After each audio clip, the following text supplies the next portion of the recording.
What makes the chorus sound so radiant in ITZY's song Imaginary Friend?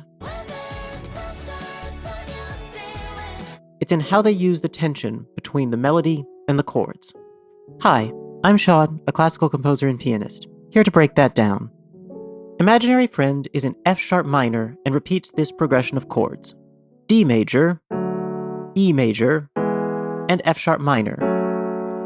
A chord's root is the foundation on which a chord is built, so D major is built on D, and F-sharp minor is built on F-sharp. You may notice that these are both stable. While D major is brighter than F-sharp minor, there's almost no tension within either chord. This connects to a concept in music called consonance, notes that sound relaxed or smooth together.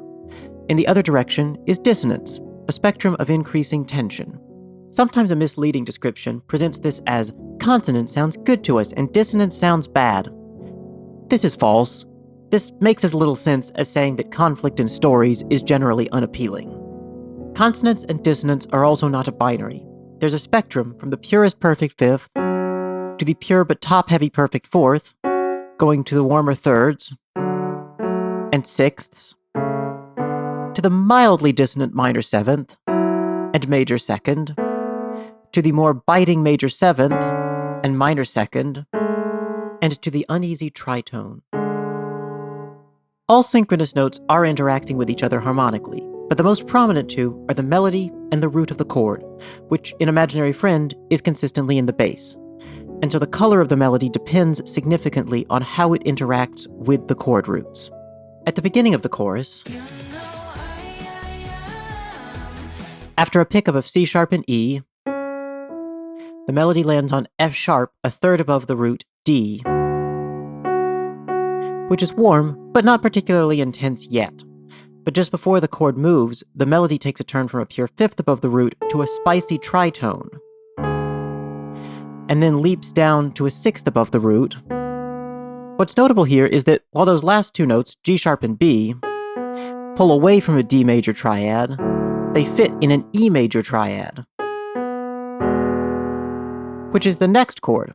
So those two notes add energy by anticipating where the chord is moving before it arrives. The rest of the first phrase then calms down from that excitement. You can see the intervals on screen. And the second phrase is similar, with a slight note change near the end. But then we reach the third phrase.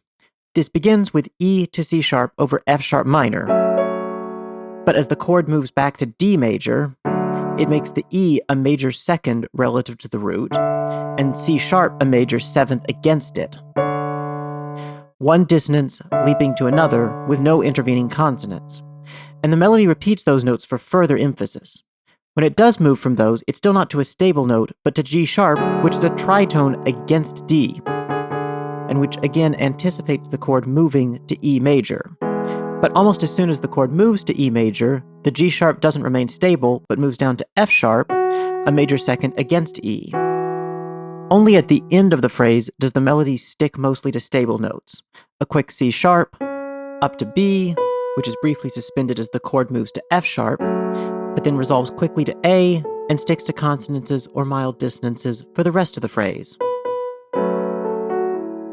Now, you might be thinking, sure, but have you considered that the melody just sits higher in that phrase, and that explains the greater intensity? To show that the use of dissonance is critical to this, let's consider a counterfactual. What if the melody were even higher and basically the same shape, but much worse? So, instead of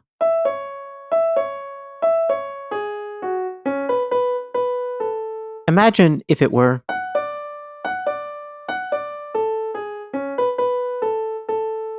almost all of it would fit within the current triad, and the new melody would sound like this with the chords.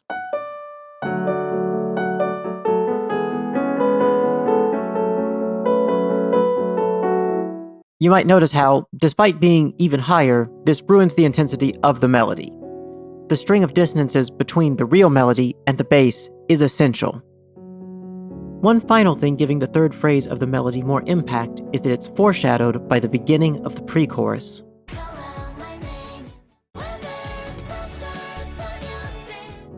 So when you reach that part of the chorus, it has both the harmonic intensity between the melody and the root, and the drama of recalling when you called out their name in the middle of the night. which you probably shouldn't actually do. People around you might be trying to sleep in.